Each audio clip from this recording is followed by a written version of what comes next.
Does he have any prior DWIs, Alex? Do you know if he has any prior DWIs? Okay. No, Judge. I'm not going to worry about it. I'll run his full NCIC if you'd like. Please. You need to understand that DWIs are big business in Texas. Watch the news. Every single day someone dies from a DWI. That's why they have made the penalty so darn severe.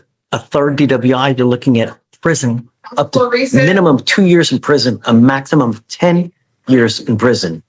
What you're doing is you're pleading guilty to this offense. The DWI is going to go on your record. It will be there for the rest of your life. And what you need to understand is that whenever you get pulled over now in the future, the first thing an officer does is they're going to look at your record. If they see that you have a prior DWI, a prior PCS, and they come up to you and they smell alcohol, they smell any kind of funky smell, what do you think they're going to do? Take me out of the car. Yeah, not just take you out of the car. Take me to jail. Probably so. From now on, you're facing a minimum of 30 days in jail for any new cases that you pick up.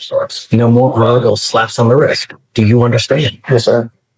If I were you, even if you have had a sip of alcohol, I wouldn't get into a car. It's a humongous risk that you're taking.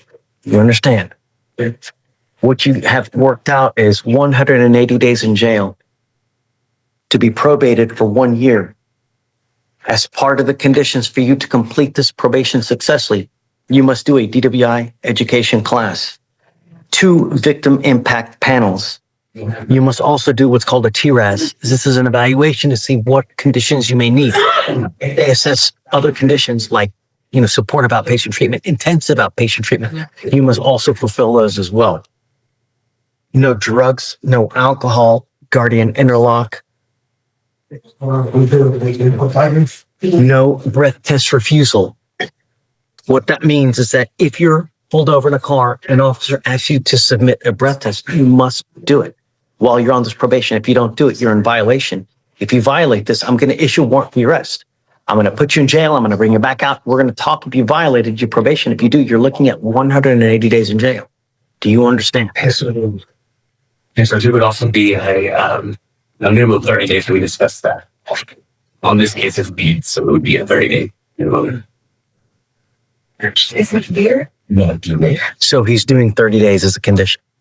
Sorry. No, we're pleading to Say it again? Oh, I see. Right. He is aware that it would be 30 days minimum. Right. So if you are revoked, it's a minimum of 30 days in jail. That's what they're trying to allude to. Do you understand? Yes, sir. I don't see the enhancement on here, so let me see. Is it true or untrue that you had a Class A misdemeanor theft in 2018? It's true. It's true, the enhancement. All right. You were giving up the right to a trial, right to compel witnesses to testify on your behalf, confront and cross-examine your accusers. If you are not a citizen, there are immigration consequences. You can be deported, excluded from the country, denied naturalization. You give up the right to appeal. Once you accept this, you are stuck with this until you complete it successfully or you get revoked. Do you understand? Sir. You still want to do this? Yes, sir. How do you plead to the officer driving while intoxicated? I will find you guilty. I'm going to send it to you to the agreement.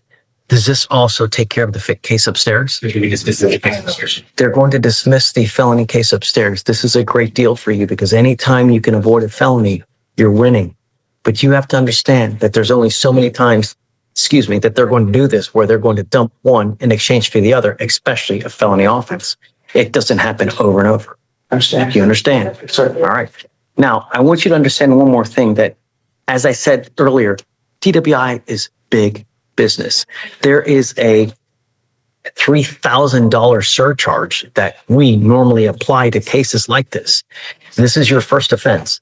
I will waive your fee now.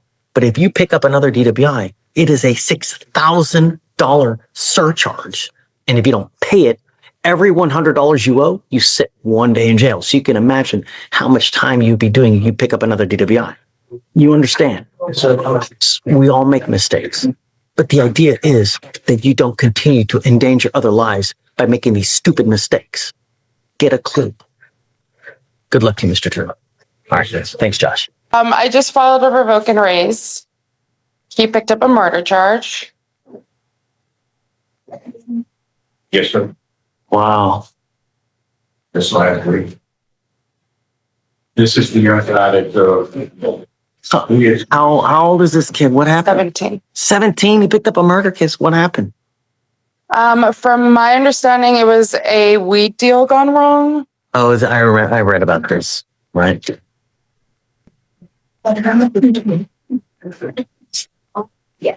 Really?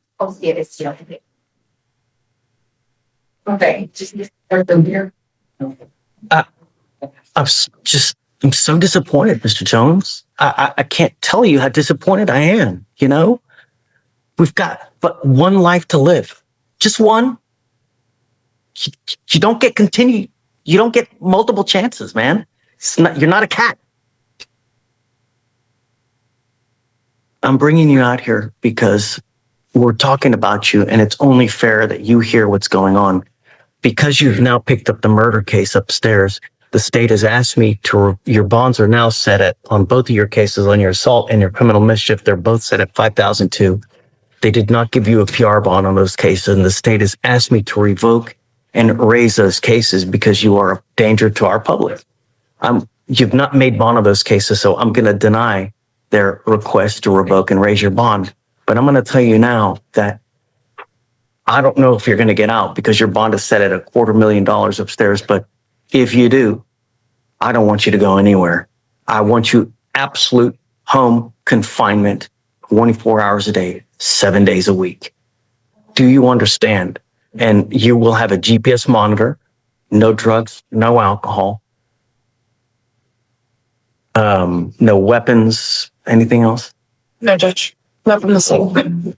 And I guess just keep me in the loop what happens upstairs, you know, if they do anything with the bonds, just keep me in the loop so we can kind of stay close. The other thing is that thing's going to take a while to play out. And I mean, I'm not going to hold it for 2 years for it to play out upstairs. So let's try to find some kind of resolution so we can, you know, they can worry about it upstairs and then we can just, okay. yes, sir. I'll obviously give you a sufficient time. Is discovery complete? Because these cases are from November. They're old. We're still waiting on body cam, dash. I mean, that's not good. I mean, wait a second. November. I guess they may have been 2Bs though. Let me see if that's right. Because if there were 2Bs, then Actually, Judge, it looks like we have all of the body cam. It just wasn't complete. We have the 911 calls. oh, so you've got is discovery's complete. It looks like it, yes, Judge. Do you have you given offers on both of the cases? I have not, Judge, but I'll take a look on his. There was all, but it's been There was. canceled out that offer. We had offered a 13-month deferred. I revoked it, obviously, with the new law violation. Sure. So I'm probably just going to check his credit and put a jail time offer. Okay. So I'll give you some time. Take a look. Speak with Mr. Jones what he wants to do.